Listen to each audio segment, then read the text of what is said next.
अस्सलाम वालेकुम students. Operating system की वीडियो लेक्चर सीरीज में आज हम बात करने के लिए जा रहे हैं मल्टी प्रोग्रामिंग की और मल्टीटास्किंग की।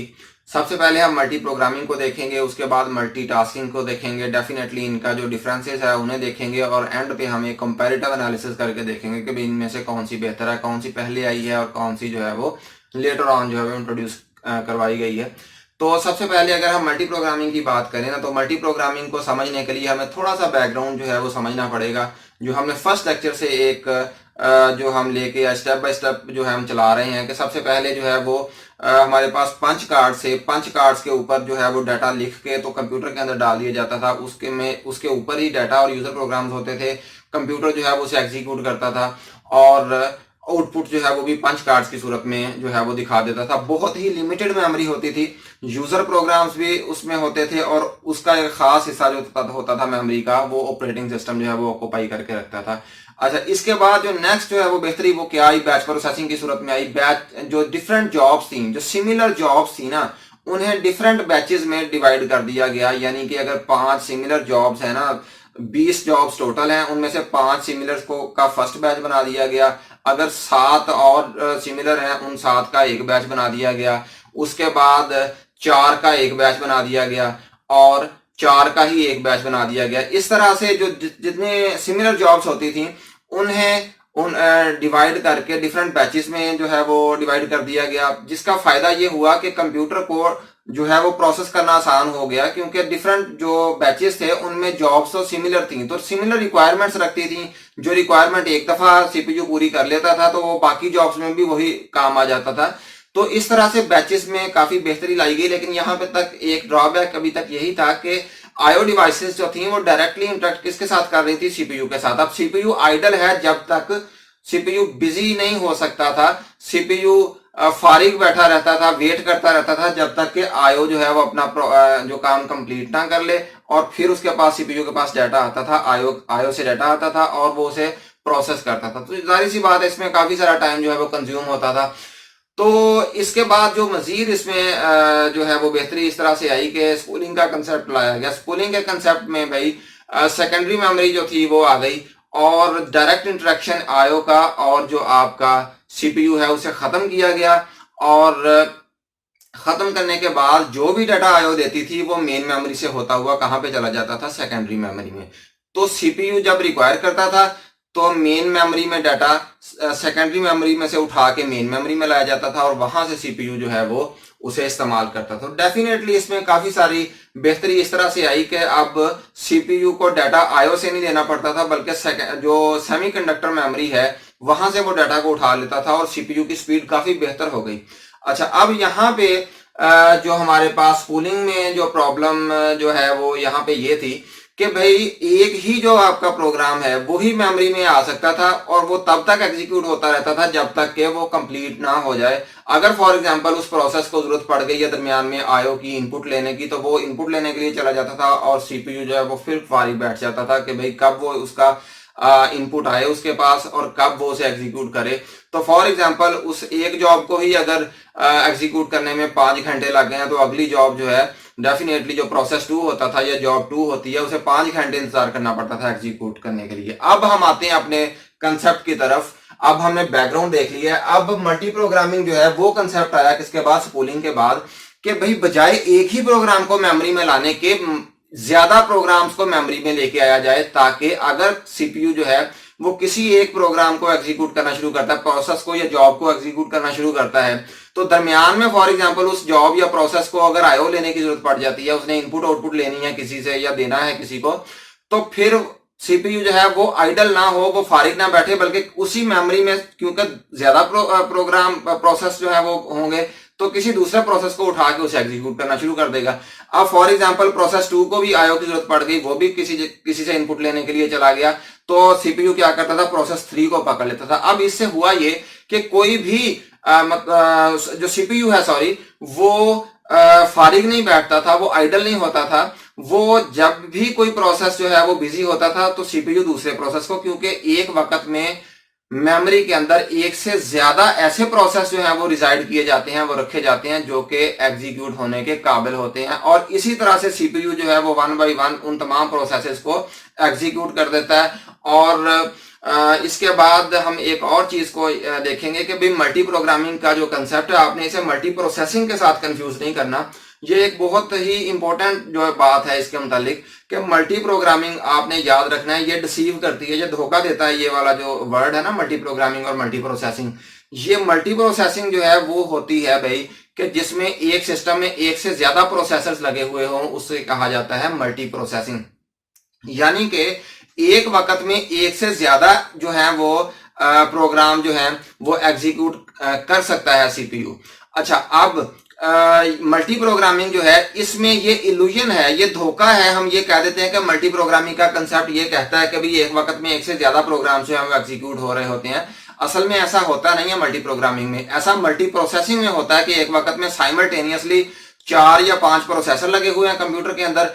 इसका मतलब ये हुआ कि वो 4 या 5 प्रोसेस एक वक्त में एग्जीक्यूट हो रहे होते हैं, क्योंकि हर प्रोसेसर के पास अपना प्रोसेस होता है और वो अपने प्रोसेस को लेके चल रहा होता है। हम समझते हैं कि भाई ये प्रोसेस जो है वो एक ही वक्त में सारे एग्जीक्यूट हो रहे होते हैं और ये बात ठीक है। लेकिन मल्टी प्रोग्रामिंग में ये बात ठीक नहीं है। ये डेफिनेशन ये धोखा थोड़ा सा देती है इस तरह से कि भाई इसमें मल्टी प्रोग्रामिंग में एक वक्त में सिर्फ एक ही जॉब जो है वो एग्जीक्यूट हो रही होती है, एक से ज्यादा एग्जीक्यूट नहीं हो रही होती।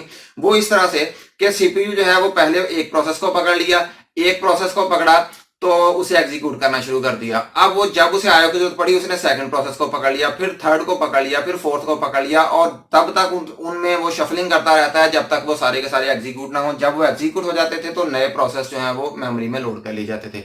तो मल्टी प्रोग्रामिंग का कंसेप्ट ये है। कुछ इसके जो की पॉइंट्स हैं हम उन्हें पढ़ते हैं कि भाई more than one process in memory. तो ये हमने पहले बात कर ली कि मल्टी प्रोग्रामिंग का कंसेप्ट कहता ही ये है कि मोर देन वन प्रोसेस होंगे इन मेमोरी, ये मल्टी प्रोग्रामिंग है। अच्छा, इसके बाद require context switch when a process require IO. अच्छा, इसमें एक कॉन्सेप्ट है कॉन्टेक्स्ट स्विच का। कॉन्टेक्स्ट स्विच जो है ये कंसेप्ट आपके लिए नया होगा, ये मैं आपको थोड़ा सा बता दूं। कॉन्टेक्स्ट स्विच कहते हैं कि भाई एक प्रोसेस से दूसरे प्रोसेस पे जाना, दूसरे प्रोसेस से तीसरे पे जाना, या तीसरे से फिर पहले पे आ जाना, या फॉर एग्जाम्पल इसे हम इस तरह से भी कह सकते हैं कि भाई अगर प्रोसेस जो है वो वन जो है वो एग्जीक्यूट हो रहा है तो वो फॉर एग्जाम्पल उससे किसी आईओ की जरूरत पड़ गई है, तो जब वो आएगा प्रोसेस 2 के ऊपर सीपीयू तो इसे हम कॉन्टेक्स्ट स्विच करेंगे। ये आगे की तरफ भी जा सकता है तो पीछे की तरफ भी आ सकता है। फॉर एग्जांपल प्रोसेस इस तरह से करता हुआ प्रोसेसर जो है वो प्रोसेस पे चौथे प्रोसेस पे चला गया, प्रोसेस 4 पे, तो उतनी देर में उसे पता चला ना कि 1 जो है वो कंप्लीट कर चुका है अपना आयो, तो दोबारा वापस कहां पे आ सकता है, प्रोसेस 1 के पास। अच्छा, इसे कॉन्टेक्स्ट स्विच कहते हैं। इसके बाद है it increases the CPU utilisation. Definitely CPU की यूटिलाइजेशन बेहतर होती है, सीपीयू आइडल नहीं होता, उसे आईओ का वेट नहीं करना पड़ता। वो क्या करता है, अगर एक प्रोसेस जो है वो बिजी हो गया तो वो दूसरे प्रोसेस को पकड़ के एग्जीक्यूट करता है। ये बात हम पहले भी जो है वो डिस्कस कर चुके हैं। ये मैंने इस डायग्रामेटिकली इसे समझा दिया है कि भाई यहाँ पे सेकेंडरी मेमोरी है, डेफिनेटली मेन मेमोरी, ये मेन मेमोरी है, ये वाला रैम जिसे हम कहते हैं। तो सेकेंडरी मेमोरी से जो डाटा कहाँ पे आ रहा होता है, प्रोसेस कहाँ पे आ रहे होते हैं, प्राइमरी मेमोरी में, process 1, process 2 up to process n. ये ऑपरेटिंग मेमोरी का ये वाला हिस्सा हमने किसे दे दिया, ऑपरेटिंग सिस्टम को। डेफिनेटली ऑपरेटिंग सिस्टम जो है वो उसने भी मेमोरी में ही आगे रहना है। तो ये यहां से सीपीयू जो एक प्रोसेस फॉर एग्जांपल सीपीयू को दे दिया, सीपीयू ने इस पे काम किया, प्रोसेस 1 जो है इसे यहाँ पे फॉर एग्जांपल ये आधा अभी एग्जीक्यूट हुआ था तो इसे जरूरत पड़ गई किसी इनपुट की, और इसने कहां से लेनी थी, वो इसने लेना था फॉर एग्जांपल स्कैनर से। तो इसे स्कैनर की जरूरत पड़ गई, इसने कहा कि भाई मैं बिजी होने जा रहा हूं, तो सीपीयू को कहा कि भाई मुझे छुट्टी दे दो। अब सीपीयू को फारिग बैठना था तब तक जब तक कि प्रोसेस 1 जो है उसकी वो स्कैनर से इनपुट नहीं आ जाती। सीपीयू फारिग नहीं बैठा, बल्कि सीपीयू ने क्या किया, प्रोसेस 2 पे काम शुरू कर लिया। इसी तरह से इसे ही हम मल्टी प्रोग्रामिंग कहते हैं कि वो एक वक्त में एक से ज्यादा जो है वो प्रोसेसेस पे काम कर लेता है। और इसके बाद इसके कुछ एडवांटेजेस हैं और डिसएडवांटेजेस हैं। एडवांटेजेस क्या है, एफिशिएंट यूटिलाइजेशन ऑफ सीपीयू, हमने पहले बात किया। Process has to wait less, processes जो हैं उन्हें कम वेट करना पड़ता था। वो फॉर एग्जांपल प्रोसेस 1 जो है उसने अगर आईओ लेने जाना है तो ये 5 घंटे टोटल चाहिए, इसे 5 आवर्स चाहिए अपना कंप्लीट करने के लिए, तो P2 को 5 घंटे इंतजार करना पड़ता था। लेकिन इस सूरत में फॉर एग्जांपल अभी 1 घंटा एग्जीक्यूशन हुई थी ना, तो 1 घंटे के बाद जरूरत पड़ गई आईओ की, तो P2 जो है वो उसकी बारी 1 घंटे के बाद ही आ जाएगी, क्योंकि इसे सीपीयू छोड़ देगा और इसे पकड़ लेगा। अब 5 घंटे की बजाय P2 को इंतजार कितना करना पड़ा, 1 घंटा। अच्छा, अब इसके बाद response time improve. Response time इसे कहते हैं कि भाई अगर फॉर एग्जांपल P2 है ना, P2 जो है वो आया है मेमोरी के अंदर, तो उसे कितनी देर के बाद सीपीयू टेंशन देता है। जैसे अगर घर में कोई मेहमान आ जाए तो मेजबान जो है वो फॉर एग्जांपल अपने काम में लगा रहे, मेहमान आके बैठा हुआ है, तो ये इसका मतलब है कि मेजबान जो है, जो होस्ट है, वो गेस्ट को रिस्पॉन्स नहीं दे रहा। लेकिन अगर ऐसी सूरत हो कि भाई उधर से गेस्ट आके अंदर बैठे और जो होस्ट है, जो मेजबान है, वो फौरन उसे पूछे कि हाँ भाई क्या हाल है, क्या खाना, क्या पीना है, ये इसे रिस्पॉन्स टाइम कहते हैं कि भाई कितनी देर के बाद उसने रिस्पॉन्स दिया सीपीयू ने, जो आके बैठा हुआ था उसके ड्राइंग रूम में। तो इसके बाद डिसएडवांटेजेस क्या है। डिसएडवांटेजेस जो है ये एक्चुअली डिसएडवांटेजेस नहीं है, लेकिन क्वेश्चन का पेट भरने के लिए हमने ये लिखा है यहाँ पे। कॉम्प्लेक्स टू इम्प्लीमेंट, डेफिनेटली जब हम उसमें इंप्रूवमेंट करेंगे कॉम्प्लेक्सिटी आएगी। मेमोरी मैनेजमेंट इज डिफिकल्ट, तो ये भी बात ठीक है। अभी हमने मेमोरी को डिफरेंट पार्ट्स में डिवाइड करना है और हर पार्ट में एक प्रोसेस को ला के रखना है, इसे भी मैनेज करना पड़ना है। रिक्वायर पेजिंग और रिक्वायर फ्रेगमेंटेशन, ये दो कंसेप्ट है, इन्हें हमने डिटेल में पढ़ना है आगे जाके। अभी यहाँ पे मैं अगर इन्हें समझाऊंगा तो लेक्चर बहुत लंबा हो जाएगा, तो ये आपने अभी पॉइंट्स सिर्फ और सिर्फ डिसएडवांटेज याद करने के लिए इन्हें पढ़ लेना है। बाकी इनको इंशाल्लाह ताला हम नेक्स्ट लेक्चर जो है उनमें डिस्कस करेंगे। इसके बाद मल्टीटास्किंग की अगर बात करते हैं ना, मल्टीटास्किंग को टाइम शेयरिंग भी कहा जाता है। मल्टीटास्किंग मल्टी प्रोग्रामिंग ही है। मल्टीटास्किंग और मल्टी प्रोग्रामिंग में डिफरेंस सिर्फ इतना है कि मल्टीटास्किंग के अंदर ना, ये मल्टी प्रोग्रामिंग में जो हमारे पास एक ड्रॉबैक था वो ये था कि P1 जो है इसे एग्जीक्यूट करना शुरू कर दिया। फॉर एग्जांपल इसे किसी आईओ की जरूरत नहीं पड़ती ना, तो फिर भी इसे चाहिए एग्जीक्यूट होने के लिए 3 घंटे। इसे कितने चाहिए? 3 घंटे। और अगर इसे एग्जीक्यूट होने के लिए आईओ की जरूरत है तो फिर इसे लगेंगे 5 घंटे, क्योंकि 2 घंटे इसे लगेंगे आईओ से इनपुट लेने के लिए। अच्छा, अब फॉर एग्जाम्पल इसे अगर नहीं जरूरत पड़ती आईओ की तो P2 को कितनी देर वेट करना पड़ा? 3 आवर्स। और अगर इसे आईओ की जरूरत पड़ती है तो इसे कितना वेट करना पड़ा? इसे 5 घंटे जो है वो वेट नहीं करना पड़ेगा, क्योंकि ये इस पे चला जाएगा। लेकिन कम से कम 3 घंटे जो है वो P2 को वेट करना पड़ेगा अगर इसे आईओ की जरूरत नहीं पड़ती तो। अब इसे ओवरकम किया गया। अब 3 घंटे भी थोड़े नहीं होते, इसे ओवरकम किया गया किसमें? मल्टीटास्किंग में। मल्टीटास्किंग ये कहती है कि भाई हर किसी को टाइम दो। ये नहीं है कि आपने एक जो है वो कस्टमर को फैसिलिटेट करना शुरू किया, उसकी जॉब को प्रोसेस करना शुरू किया, अब आप उसे ही लगे हुए हैं और बाकी क्यू वाले बेचारे इंतजार कर रहे हैं वो सो जाएं उतनी देर। लेकिन ऐसे नहीं करना। हमने ये करना है कि कस्टमर 1 आया ना हमारे पास, हमने उसका पहली प्रॉब्लम सॉल्व कर दी, और पहली प्रॉब्लम सॉल्व करने के बाद हमने उसे कहा कि भाई 5 मिनट मैंने तुम्हें देने थे, मैंने तुम्हें 5 मिनट दे दिए, अब नेक्स्ट बंदे की बारी है। अगर तो 5 बंदे जो हैं, जो नेक्स्ट जो बंदे हैं उन्हें भी 5-5 मिनट में हर किसी को दूंगा, इक्वालिटी की बेस पे चलूंगा। इसे क्या कहा जाता है? इसे मल्टी टास्किंग कहा जाता है।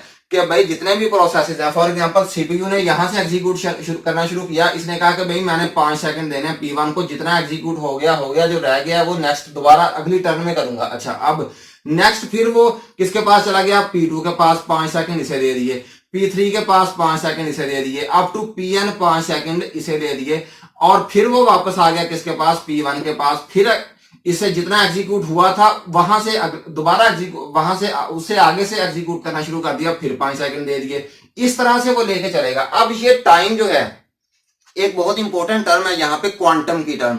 ये टाइम जो होता है ये 5 सेकंड नहीं होता, बेसिकली ये बहुत थोड़ा टाइम होता है, बहुत मिली सेकेंड्स में ये टाइम होता है। तो उस टाइम को क्या कहा जाता है? उसे क्वांटम कहा जाता है, बहुत लिटिल अमाउंट ऑफ टाइम को। अच्छा, ये क्वांटम जो है इसकी बेस पे ही जो सीपीयू जो है वो कॉन्टेक्स्ट स्विच करता है कि जितना क्वांटम होगा उतनी देर एक प्रोसेस को देके वो अगले प्रोसेस के पास चला जाएगा, और नेक्स्ट प्रोसेस को भी उतना ही टाइम देगा, फिर उससे अगले प्रोसेस के पास चला जाएगा। तो ये इस कंसेप्ट को क्या कहा जाता है? इस कंसेप्ट को मल्टी टास्किंग कहा जाता है। और आमतौर पे जो हम अभी जो चल रहा है, जो हमारा रिसेंट जो ऑपरेटिंग सिस्टम्स काम कर रहे हैं, वो बेसिकली इसी टेक्निक पे से मिलती जुलती टेक्निक पे काम करें। इसे राउंड रॉबिन कहा जाता है कि भाई थोड़ा थोड़ा टाइम हर प्रोसेस को दिया जाए। इससे ये हमें पता चला कि भाई जो मल्टीटास्किंग है इसके अंदर हमने फॉर एग्जांपल 4 प्रोग्राम्स हम एक ही टाइम पे चला रहे हैं। फॉर एग्जांपल फायरफॉक्स भी चल रहा है, फॉर एग्जांपल हमारा VLC मीडिया प्लेयर भी चल रहा है, फॉर एग्जांपल हमने ब्राउजर भी चलाए हुए हैं, फॉर एग्जांपल हमने साथ में वर्ड और एक्सेल भी चलाए हुए हैं। तो इस तरह से अगर वो एक प्रोसेस को ही पकड़ के बैठ जाए तो फिर बाकी प्रोसेस तो नहीं चलेंगे। देखिए हम साथ में हम जब काम कर रहे होते हैं तो हमने वर्ड पे काम कर रहे हैं, लिख रहे हैं फॉर एग्जांपल, तो साथ में जो गाना भी चलाया हुआ है, तो ऐसे तो नहीं होता कि भाई वो वर्ड वाला ही काम चल रहा है और गाना जो है वो बंद हो गया उतनी देर के लिए, ऐसे नहीं होता। ये कॉन्टेक्स्ट स्विच की ही मेहरबानी है कि भाई वो साथ साथ गाना भी चल रहा होता है और साथ साथ जो है वो हमारा प्रोग्राम भी चल रहा होता है। इसे मल्टीटास्किंग कहते हैं। और इसी की बदौलत जो हमें इल्यूजन, जो हमें धोखा लगता है ना कि भाई सारे के सारे प्रोग्राम जो है वो एक टाइम पे चल रहे हैं, असल में वो सारे के सारे एक टाइम पे नहीं चल रहे होते, बल्कि सीपीयू जो है वो हर एक प्रोसेस को थोड़ा थोड़ा टाइम जो है वो दे रहा होता है। उससे हमें ऐसे लगता है कि भाई सारे के सारे जो प्रोग्राम्स हैं वो एक ही वक्त में चल रहे हैं, सारे सारे एक ही वक्त में एग्जीक्यूट हो रहे होते हैं, लेकिन असल में ऐसा होता नहीं है। मल्टी प्रोग्रामिंग और मल्टीटास्किंग में याद रहे कि मल्टी प्रोग्रामिंग और मल्टीटास्किंग का हम कंसेप्ट इस बात को ध्यान में रख के चल रहे हैं कि हमारे पास सीपीयू कितने हैं, एक ही है। अच्छा, इसके बाद switching between process is based upon quantum, ये हमने बात डिस्कस की। बेटर रिस्पांस टाइम जल्दी हो जाएगा, जाहिर सी बात है। P1 को 5 सेकंड दिए हैं तो P2 की बारी कितने देर के बाद आ जाएगी, 5 सेकंड के बाद। P3 की बारी कितने सेकंड के बाद आ जाएगी, 10 सेकंड के बाद। और Pn की डेफिनेटली इन सबको जमा कर लिया जाएगा तो उतनी देर के बाद Pn की बारी आ जाएगी। अच्छा, इसके बाद है ये ब्रिंग्स एफिशिएंसी, डेफिनेटली वो एफिशिएंट हो गया। एफिशिएंट, अब इस प्रोसेस, अब सीपीयू को वेट नहीं करना पड़ा, बिल्कुल भी वेट नहीं करना पड़ा। वेट कितना करना पड़ेगा, सिर्फ इतना ही करना पड़ेगा जितना कॉन्टेक्स्ट स्विच में वेट करना पड़ेगा। फॉर एग्जांपल वो एक प्रोसेस है, प्रोसेस 1 को एग्जीक्यूट कर रहा है, उसने जाना किस पे, प्रोसेस 2 पे, तो प्रोसेस 1 जो है उसे खत्म करना है और स्टोर करना है, इसका स्टेटस स्टोर करवाना है और किस पे जाना है, प्रोसेस 2 पे। ये टाइम जो दरमियान में लगता है इसे कॉन्टेक्स्ट स्विच टाइम कहा जाता है। तो इतना टाइम जो है वो लगेगा। इल्यूजन ऑफ मल्टी प्रोसेसिंग, तो मल्टी प्रोसेसिंग की तरह से हमें ये लगेगा बिल्कुल कि भाई ये शायद मल्टी प्रोसेसिंग हो रही है, सारे के सारे एक ही वक्त में चल रहे हैं। और ये इसके ड्रॉबैक्स वही हैं जो हमने यहाँ पे डिस्कस किए हैं कि भाई complex to implement, memory management is difficult, require paging, require fragmentation, इस तरह के यही इसके भी डिसएडवांटेजेस हैं। तो इन्हें हम जो नेक्स्ट टेक्निक्स जो भी आएंगी हम उनमें डिस्कस करेंगे। तो आज के लेक्चर के लिए इतना ही। इंशाल्लाह नेक्स्ट लेक्चर में हम नेक्स्ट टेक्निक को डिस्कस करेंगे। Thank you.